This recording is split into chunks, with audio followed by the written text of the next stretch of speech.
Feel ready? Yeah, let's do it. All right. Welcome everybody to the Brian Piergrossi podcast. That's me, Brian Piergrossi. My guest is Isabel. Isabel Friend. Isabel, great to see you. Great to have you with us. Good to see you too, Brian. Thanks for having me on. This is a place where there's a lot of censorship happening right now, and a lot of people aren't having the right to speak freely. So really happy that we have a place here where people can just speak freely, unedited, uncensored, just raw, authentic conversation and whatever comes through in the moment. And that's what people get to hear. So that's what you're going to hear today, this morning, this afternoon, this evening, wherever you are in the world, wherever you listen to this. Jen is in Bali right now. We're just talking, she's been there for 2 months now. And we were just talking, we're both travelers, and that, to be somewhere for 2 months straight for either of us is kind of unusual and a new experience. So it is, but I can't imagine a better place to be right now. It sort of accidentally happened that I ended up here, and this is the land of Agama Tirtha. They have an entire beautiful religion and philosophy all based around water. Their relationship with water is so inspiring, so profound. So I've been diving in and learning as much as I can. Yeah, and that's the place I've spent some time too, Ubud area in Bali, and it's a special place for many of us to be. So that's awesome. You got a beautiful spot, and you've been we first met in Santa Fe, New Mexico, some years ago, and then we've been friends ever since then, and also saw each other in Virginia at the yoga. What is that place called? The Satchidananda Ashram, Yogaville. Yeah, Yogaville. Yeah. Yeah, and then I think we've just barely missed each other a couple of times in Copenhagen. Multiple times, yep. Multiple times, yep. Yeah, kind of parallel paths. Yeah. Yeah, I think we first met, was it 2012? 8 years ago now? Mm-hmm. Yeah, 8 years. I was just thinking, like, some people are like this, not to get just a quick little diversion, but it's all interrelated. But, there's a big thing about 2012, and then people were like, well, nothing happened. It was all a flop. And then it's like, well, I think it was like setting the setting the seeds for what's happening now is what I've been hearing. So anyway, yes, it's interesting that we met at that time. It just sets the tone, right? Yeah. And then we have years to, it's interesting. The Kogi tribe, who have a really profound relationship with water, they say that we have 4 years. We have until 2024 to complete the portal of choice point that was entered into in 2012. Wow. And by 2024 is kind of the moment when reality will decisively shift. Yeah. So you're like a broad thinker is how I feel you. You've delved into a lot of things at a deep level and kind of see the interrelationships between things, things that I know you're interested into, or just psychology and sociology and spirituality and different spiritual paths and traditions. And we talked about yoga and then you hit on also like anthropology, cultural stuff, history, but you hit on water, and water is like, you just feel like that's kind of like the linchpin for you of like that connects everything else, right? Like that became your passion. It's at the heart of everything. I mean, water is life. It's this adage that everyone has heard, especially ever since the, Dakota Access Pipeline movement. But when you start looking into it, it really is the key. It's the foundation of all of our other sciences, all other studies, the research that's coming out in medicine and agriculture and physics and energy. Water is at the cutting edge of all of this. And it's kind of counterintuitive because on the one hand, we grow up believing that water is as common as dust and as simple as could be. And that everyone, we know what water is. Why would we want to research that and look into it? Well, it turns out there are over 64 anomalies about water that science can't understand. And if it weren't for a single one of those, life would not be possible on any level. Life is a mystery and water is life. So water is the ultimate mystery. You could study her for your entire life and still barely scratch the surface of her profound wisdom. Love it. So tell us how you started to dive. Let's dive into it. So you were, you know, kind of your path of inquiry and exploration, and how you got into water, how that became the linchpin for you. Well, I think it started about 10 years ago in 2009 or 2010. I was living in Brooklyn at the time, and I was a nutritionist, and wanted to make the whole world healthy, right? Yeah. And I realized that there's a lot of truth in the statistic that people are actually more likely to change religion than they are to change their diets. So I was very focused on what is the highest quality food we can be nourishing ourselves with. And gradually I began to realize that the water we make ourselves of is actually far more important than the food that we eat. Because, we've all heard that we're 2/3 water by volume. That's true, but molecularly, we're 99.9% water molecules. So the water that we make ourselves of has a far greater impact on our psychology and our physiology, even than the food we eat. And that's as a nutritionist, food is key to the way that we function and we perceive in the world and the way that we're able to show up. So I started looking into that a bit and discovering what's the highest quality water we can be making ourselves from. And that's when I discovered the work of Viktor Schauberger, who is one of the most incredible minds, incredible philosophers of all time. If even one of his insights was applied on a grand scale, it would fundamentally shift absolutely everything on the planet. And so looking into his work and beginning to drink spring water, freshly harvested, wild crafted spring water directly from nature, it really changed my body and my mind and my emotions on really profound levels. So that was sort of my introduction into the mystery of water. It was really Schauberger's work, and that in itself is such a rabbit hole of research. And then I continued from there. Dr. Gerald Pollack, Dr. Mei Wan Ho, Albert St. Georgi, Mushik John. Of course, everyone's heard of Masaru Emoto, and there are so many, Dr. Carly Mude. There's so much research coming out right now, and the irony is that no one's heard about it because everyone just assumes that water is simple. So this kind of put me on a mission to bring this information forward, because it could fundamentally shift, again, every aspect of our lives if we understand the source of life itself. Of course, it's going to shift every aspect of life itself.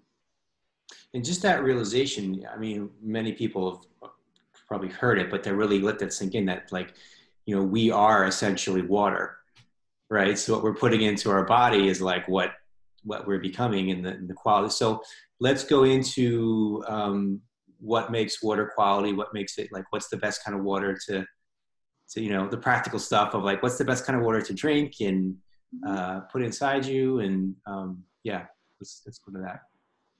Well, when we want to look at the best way to do anything, I think that we have to look first at nature. How does nature fundamentally do things? And in the natural world, water is provided by the earth.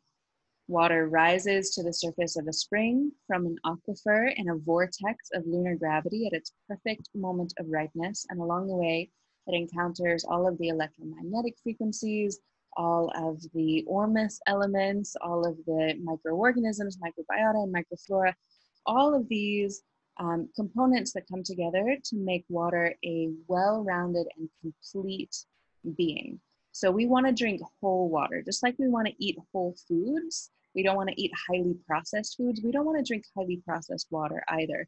And that's really what you're looking at when you're talking about distilled water and reverse osmosis and alkaline ionized and all these things. Are ways of processing water away from its natural state.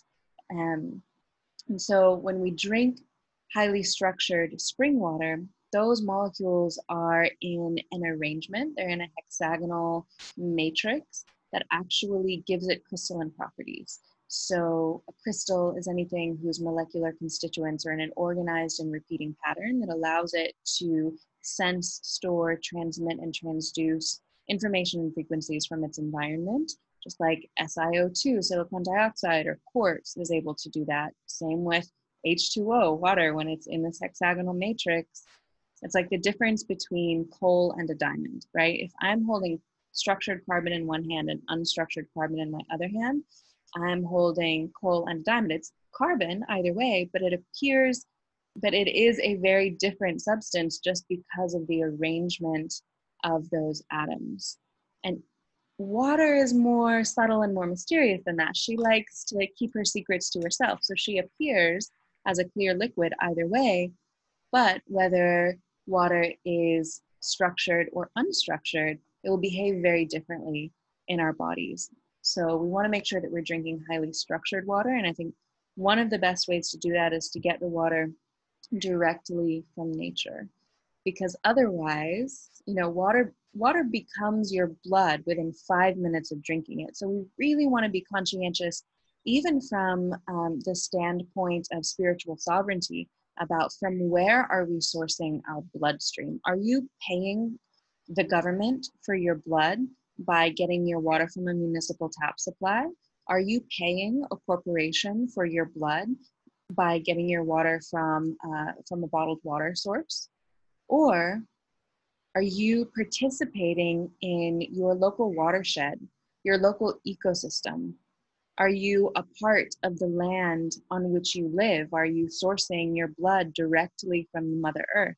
We're one of the first generations in history, if not the first generation, that has been making ourselves of water that's not from the place where we live. So much of the water that we consume is diverted and redirected or imported from Fiji, from Evian, France, from the Alps, from wherever. But how much more grounded and present might you feel if the water you're made of is from the place where you live?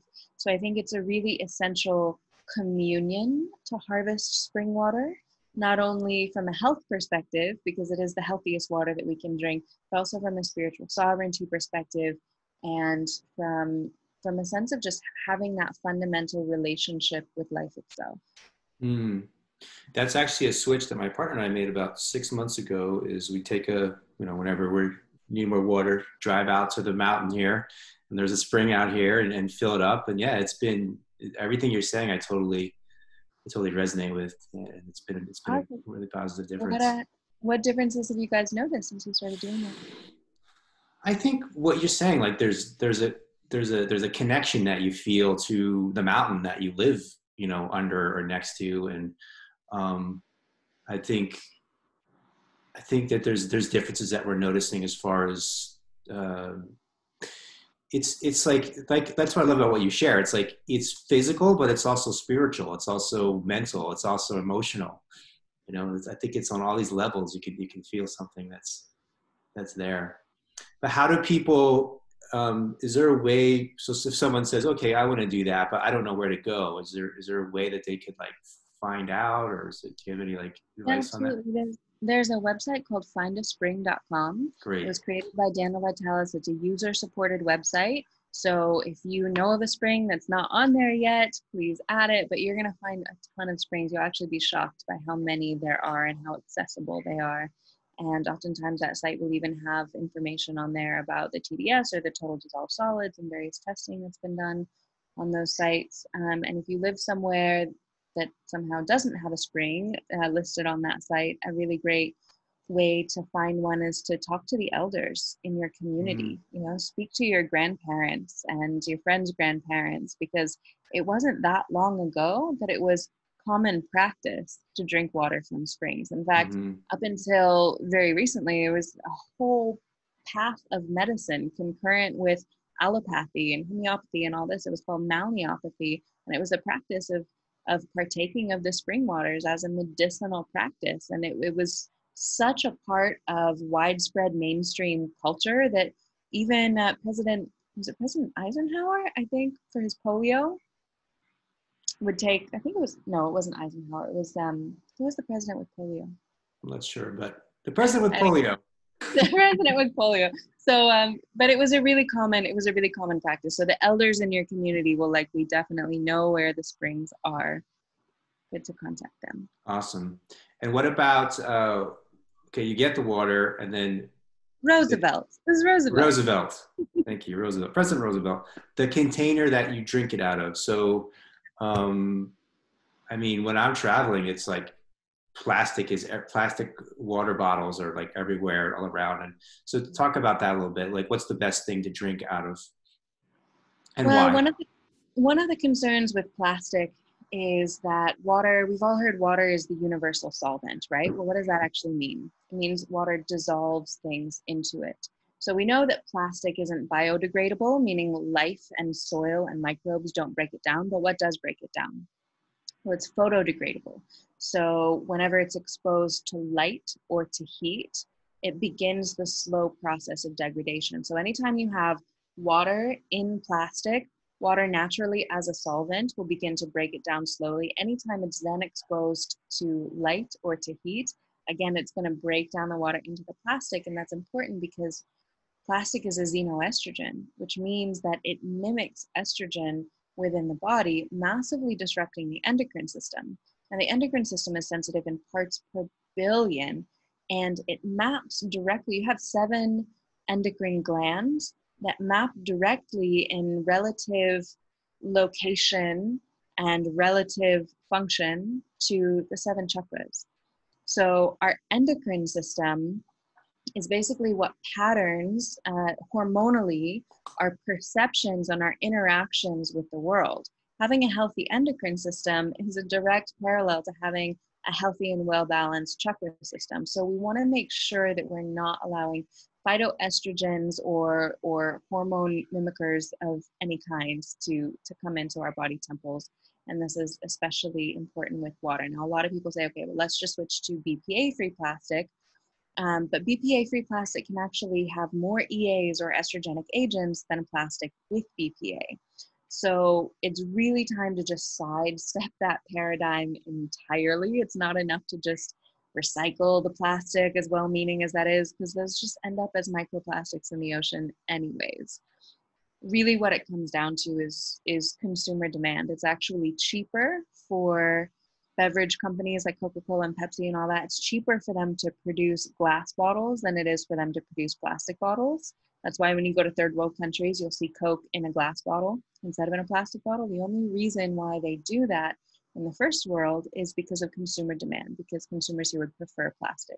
So it really is up to each one of us to vote with our dollars to shift that paradigm, and that will affect the world's watersheds as a whole eventually. And when it comes to what we want to use instead, what's a better option? Well, there's 3 aspects of irrigation, of body irrigation, which is the process of drinking water, that I think is important to know. So I sort of distinguish hydration from irrigation. Hydration is the process by which your cells actually absorb the water. Irrigation is the process by which you drink the water. And irrigation can be broken into 3 steps. So there's the way you harvest the water, the way you store the water, and the way you imbibe the water. And each of these 3 steps has a massive effect on the water's quality and the water's consciousness. So when you harvest and store the water, the container is obviously really important. Glass is great. Dark glass, ideally colored glass if you want to pattern it with some particular frequency of the light spectrum. I really love Myron glass. So it's produced in, I think, Germany or Austria, but basically it only lets through one very specific bandwidth of light frequency. That's a very healing frequency. In fact, if you were to keep leftover food in there, it would keep the food good for so long. Myron glass is really incredible, actually. If you keep a razor blade in Myron glass, that razor blade is never going to go dull. If you keep water in Myron glass, it's probably going to keep the structure for a really long time. Now, when you're harvesting from a spring, obviously it's not really feasible to get giant 6-gallon carboys of Myron glass. So regular glass is fine, but you can get neoprene sleeves to keep the water cool. So the 3 most important elements of water structure are movement and temperature and light or vibrational inputs, radiant energy. So when you harvest water from the spring, you want to make sure to keep it cool as much as you possibly can. So if you can keep it in your basement, for example, until you need to drink it, rather than keeping it up in a window in your kitchen, the more it heats up, the more those molecules expand apart. Also keeping it dark, and whenever you are ready to drink it, You want to make sure to bring some movement back into it again, because being stagnant also causes it to gradually destruction. It feels like it's kind of like you're kind of mimicking how it would be if you took it right from the ground, right? Cool, dark, some movement, right? Yeah, that makes sense. Totally. We want to mimic nature and everything. In fact, Viktor Schauberger, his whole philosophy was comprehend and copy nature. Mm-hmm. And as we are 99% water molecules, you know, what we do to our water, we do to ourselves. The water Yeah. outside of us is no different from the water inside of us. And just like we don't want to sit still for too long, if we sit still for too long, we start to get achy and Yeah. uncomfortable. And Yeah. then if we're forced to continue sitting still for a long time, we start to feel imprisoned, and eventually we're going to get sick, and eventually we're going to die. You know, we need to move. Water needs to move. We need to breathe. Water needs to breathe. Water needs to exchange gases like oxygen and carbonic acid. You can't keep water bottled up in these little plastic gravestones on a shelf and then expect it to be vibrant and vital and full of life. Mm. Yeah, and like kind of a very clear example of how this works is, you know, there's been, if I look at times in my life where I've had a plastic bottle and had it in my car and it's a hot day with the sun, you take a sip of that and you can, everything you're talking about, you can feel it really clearly, like this is not good to be drinking, you know? So that's like, if you just, I think if people just pay attention, they'll notice like the stuff that you're talking about. Sometimes it's more subtle, but that's a really clear example where it's like, this is like, yeah, this is toxic stuff. So what about the sort of like the political situation or the situation of people having access to what you're talking about around the world? Where are we at with that right now? This is a really important topic, and I would say it may even be the most important question we could be asking ourselves as a planet right now, because we are at the crux of this question that will determine for the rest of all future generations whether water is a right or a commodity. Is water a commodity that can be bought and sold like Coca-Cola, or is it a commons in the public trust like air? And throughout all of human history, it has been a commons in the public trust. It's only for the past 40 years or so that water privatization has been massively shifting the landscape of the source of life, privatizing it for capitalistic interests. Now, when you treat water as an inanimate object, it's naturally going to create conditions of scarcity when scarcity itself is not inherent in the pattern of nature. Scarcity is a direct product of the way that humans interact with this pure abundance that is life itself. So basically right now, 1 out of every 3 human beings on the planet does not have access to clean water. 1 out of every 3. By the year 2050, that will be 1 in every 2 human beings that doesn't have access to clean water. Right now, according to the World Health Organization, 80% of disease worldwide is caused by lack of access to clean drinking water. This is a direct result of water privatization. So we need to be heavily involved in this issue. And it's easy to take a stance of distance from this issue because as privileged first world Westerners, we don't see the direct impacts and implications of water privatization. You see those in the third world directly, but they'll reach us last. But they are starting to reach us already. So Flint, Michigan, it's just a preview of what's to come. Reuters has already found 3,000 other areas in the United States with lead levels at least as high or higher than Flint, Michigan at the peak of their contamination crisis. This is a massive issue and it's not getting media attention anymore because the media isn't going to cover something that inspires activism. It's the same with the North Dakota Access Pipeline movement. That got a lot of media attention. Well, right now there are 97 other groups in the United States facing pipeline projects just like that one. But we don't hear about it, A, because it's not in the media, and B, because it disproportionately affects Indigenous people and impoverished people. And that's true all over the world. Manifest destiny is still alive and well, where imperialism is coming in and basically robbing resources. You know, this is the new colonialism. It doesn't come on ships.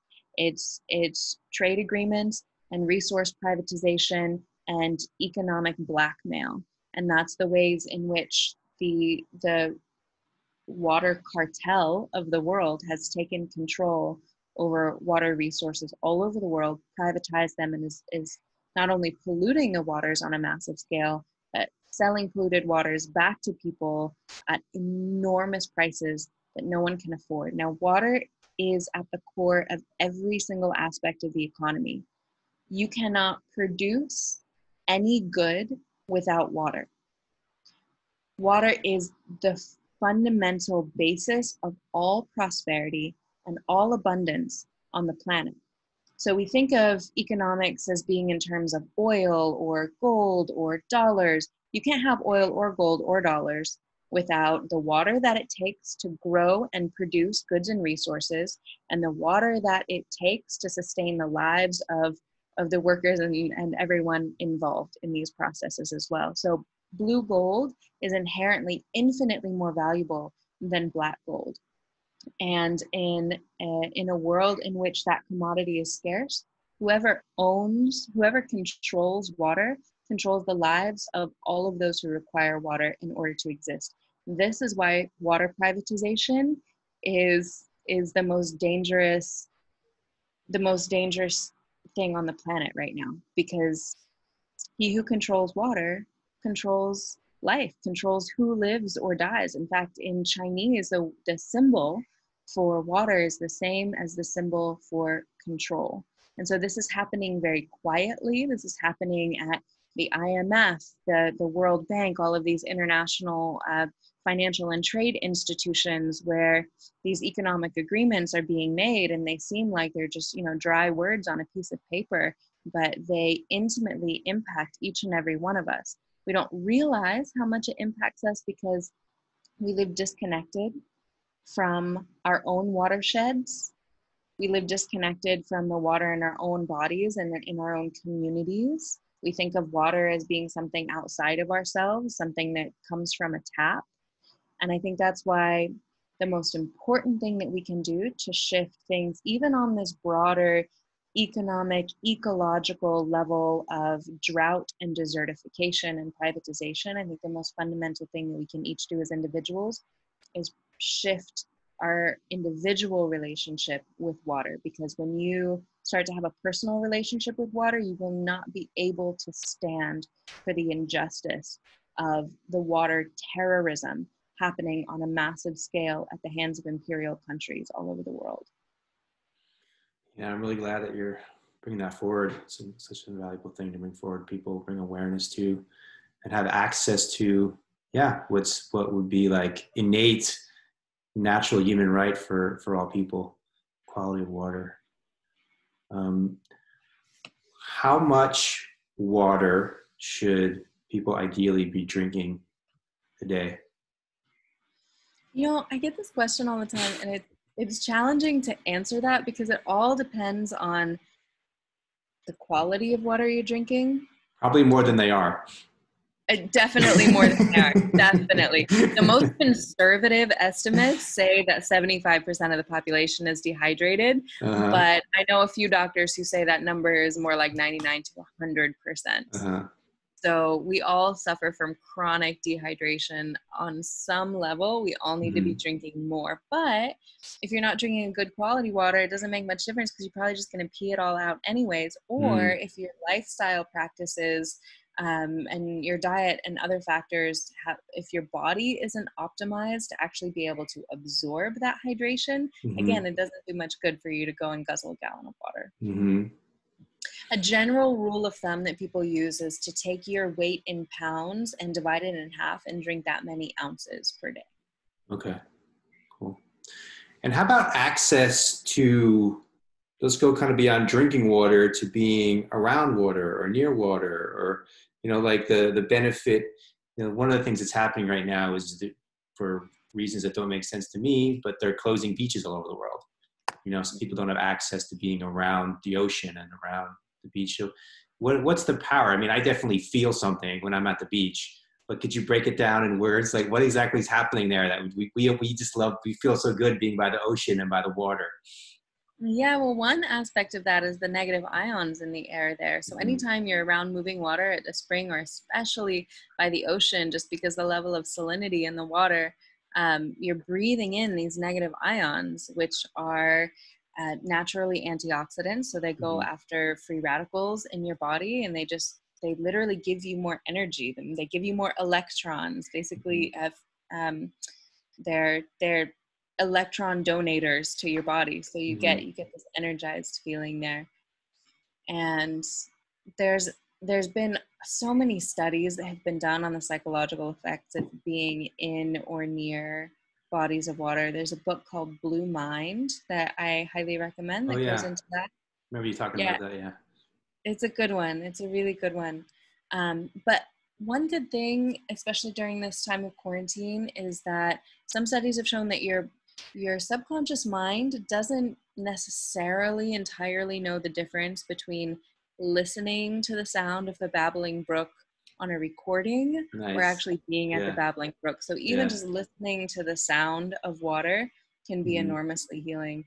There's a lot of really interesting studies on the effect of the sound of water, and a lot of stories about it in literature and spiritual texts throughout history too. Like even in Siddhartha, they say that that the Buddha wasn't just sitting under a Bodhi tree when he reached enlightenment, but that Bodhi tree was actually next to a stream, and so he reached enlightenment while listening to the sound of water. Mm. And it really does. It puts you in more relaxed alpha brainwave states. Yeah, I just find oceans, they're all a little bit different. The quality of the energy, but oceans, rivers, lakes, all really powerful. And you also made me think of like people really like to listen to the sound of rain, like on the like a tin roof, or that sound of that pitter patter of the rain coming down. Yeah. So yeah, it's such a powerful part of our health and our wellness on every level. So yeah, you mentioned Dr. Emoto is like kind of the most famous person that's walked with water, and he came into our consciousness because he was talking about how the way we think or our beliefs affect the quality of the water.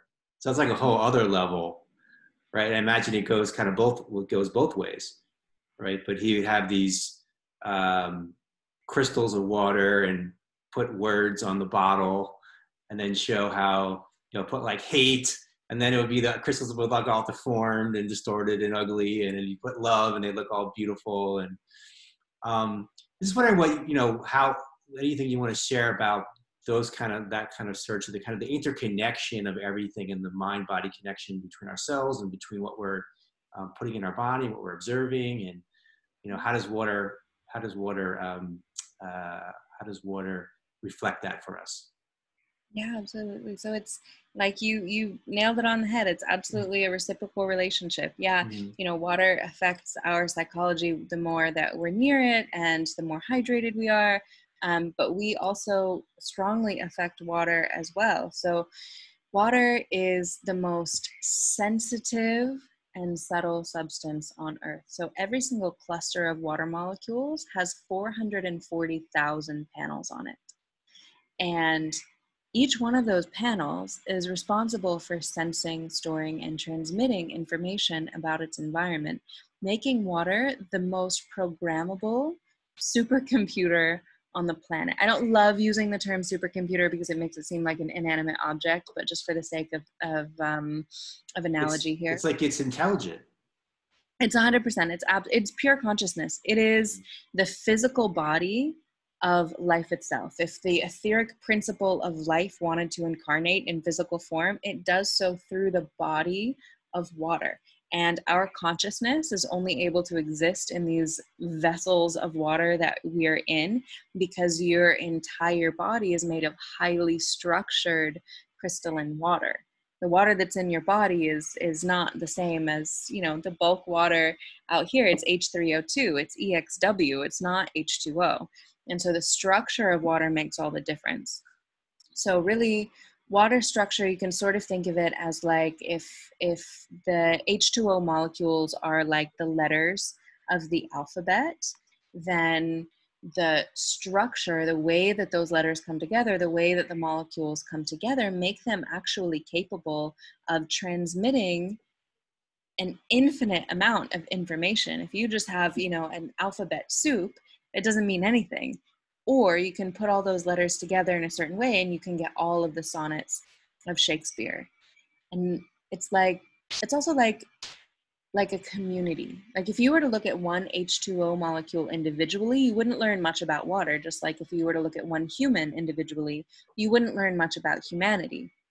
It's the way that those individuals come together, the patterns or the cultures that they create that determine everything about the substance of what it means to be, you know, a society, what it means to be humanity, or what it means to be a glass of water.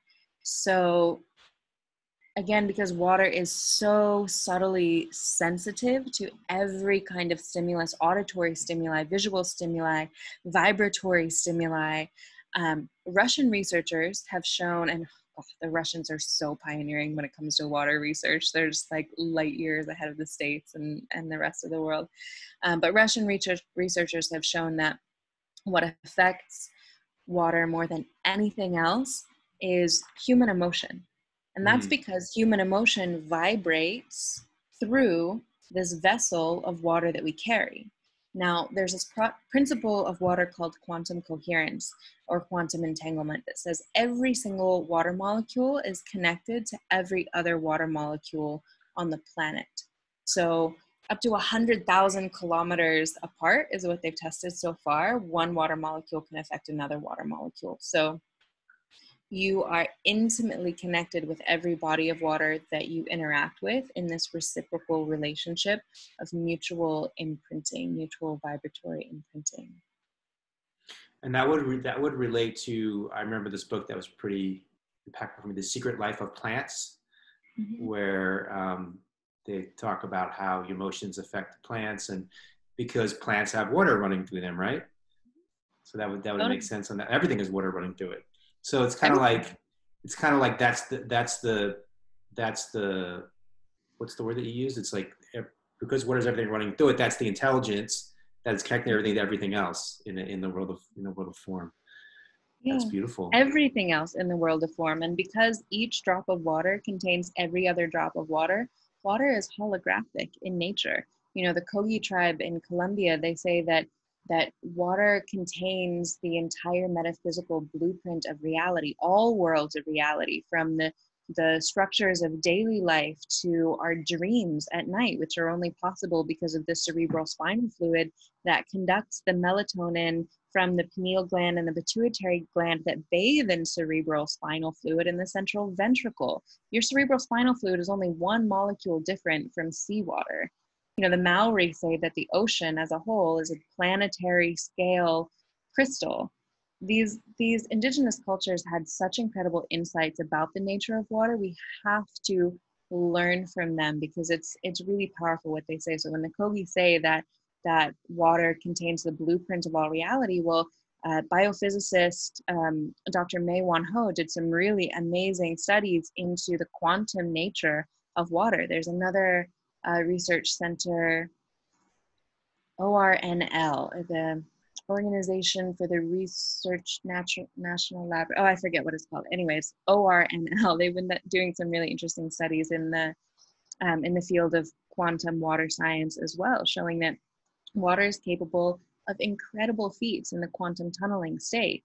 Like, for example, water can actually pass through solid walls, or water is also capable of bilocating and even sextolocating, or the same water molecule existing in multiple locations at the same time.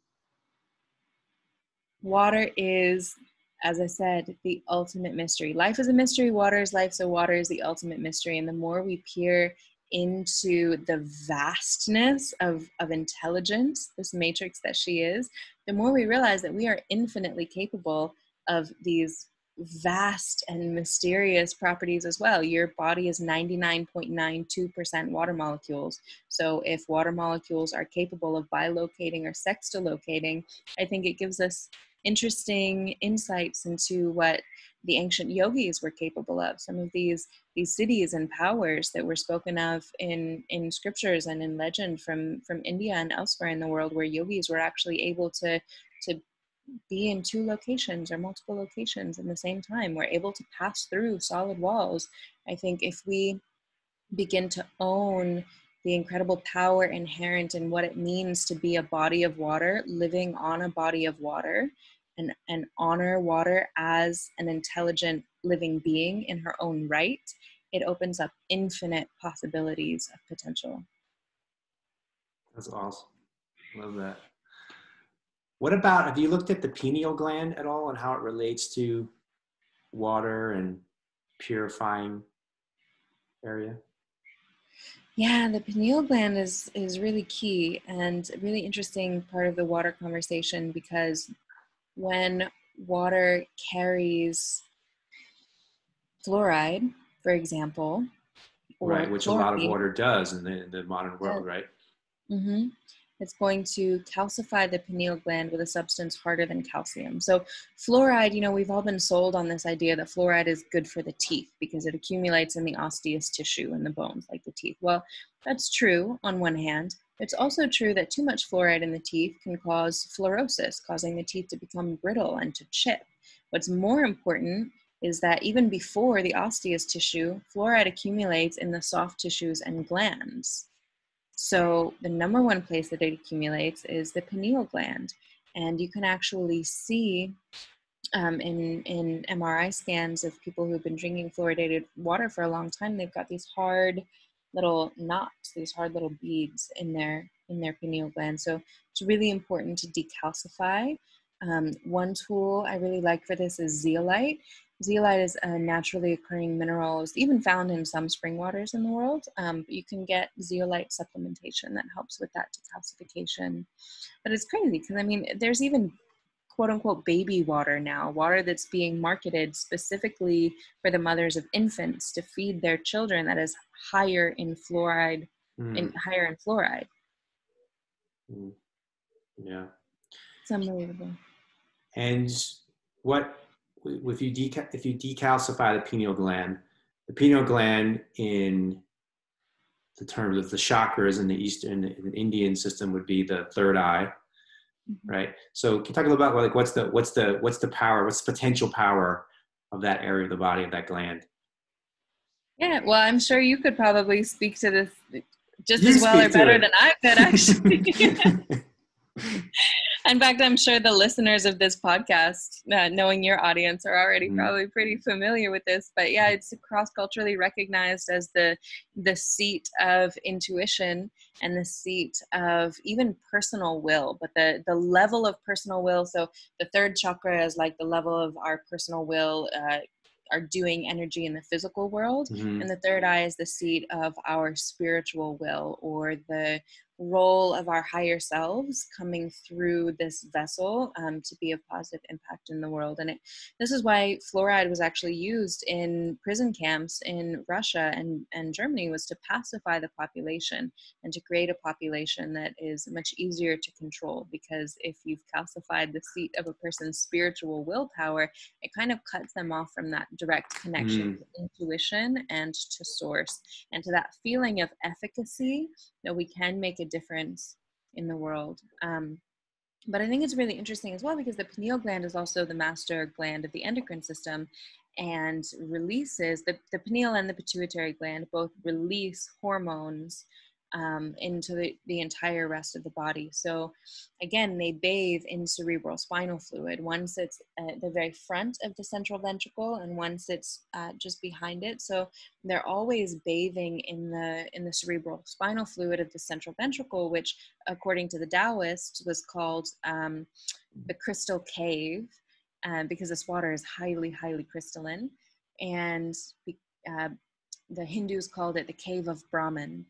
And so when you meditate and you go into that space and you actually bring your awareness into the cerebral spinal fluid, it's a really profound practice. They talk about it in a lot of ancient Tibetan Buddhist texts, like the Tibetan Book of Living and Dying describes a practice where it's meant to merge your consciousness with the Buddha consciousness. And one of the signs that you've done it correctly is that a bead of cerebral spinal fluid will actually pass through your scalp right at the fontanelle.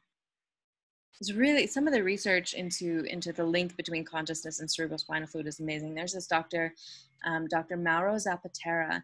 He got his MD and his PhD from Harvard, and he's devoted his life to studying CSF and its role in consciousness. I mean, even if you just look at the physiology of it mapped against the, sorry, we're getting off I know you asked about the pineal gland. Go wherever you want to go. I love it.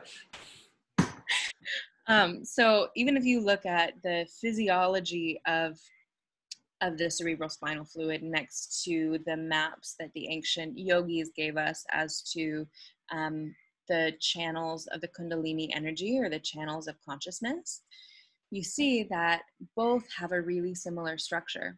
So the cerebral spinal fluid doesn't just course up and down your spine, it actually spirals up and down your spine. In fact, in German, the word for spinal column is spiral column, and the word for vertebrae is vortices. So there are these two channels along the spine, and then there's also a central channel in the spine, and cerebral spinal fluid flows up all three in a spiraling way. And that's exactly what the yogis talked about. They said you have the Ida and the Pingala, and then you have the Sushumna in the center of them. And when Kundalini awakens, it awakens through these three channels, and it spirals up the spine, and it comes into contact with each of your chakras along the way. So your chakras map over two different areas of your physiology. We talked about how they map over your endocrine system, and that's because your emotions are chemical, your emotions are magnetic. Well, our thoughts are electrical. And those electrical signals are largely carried through the nerve centers, or the nerve plexus. So in addition to the 7 endocrine centers, we also have 7 main nerve plexus that also correspond in location to the chakras. And so whenever your cerebral spinal fluid, and this happens twice a day, so your cerebral spinal fluid makes a journey twice a day from the crown of your head to the base of your spine and back again. And along the way, because water, especially structured water, that the ability of water to imprint on information is directly proportional to the strength of the hydrogen bonds in that crystalline matrix.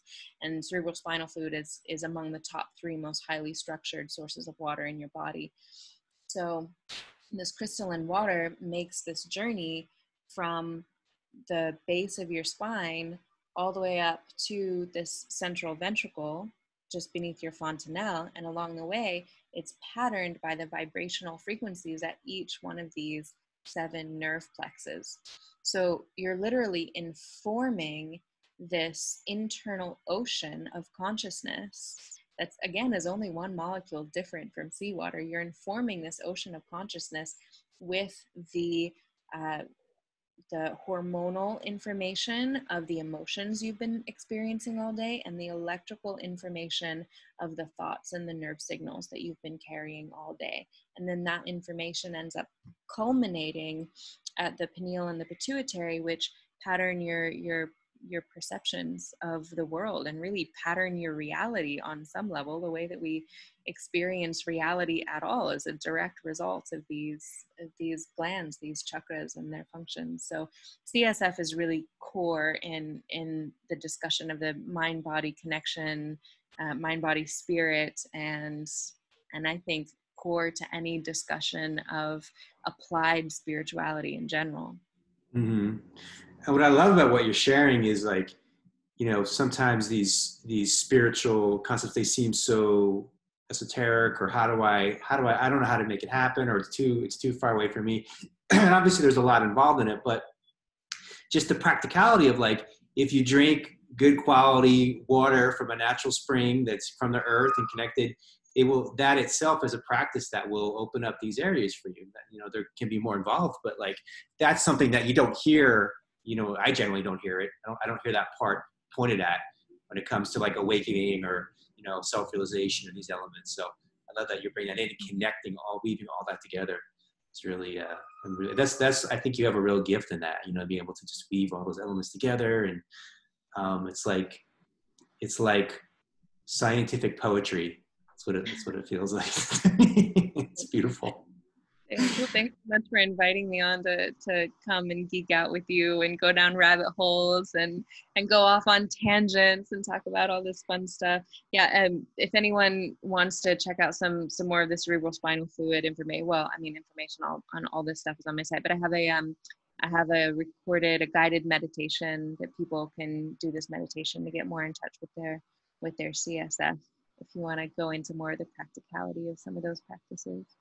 And where can people find out? Where can they find that? Where can they find more information about you and what you're doing? Yeah, so my website is waterislife.love.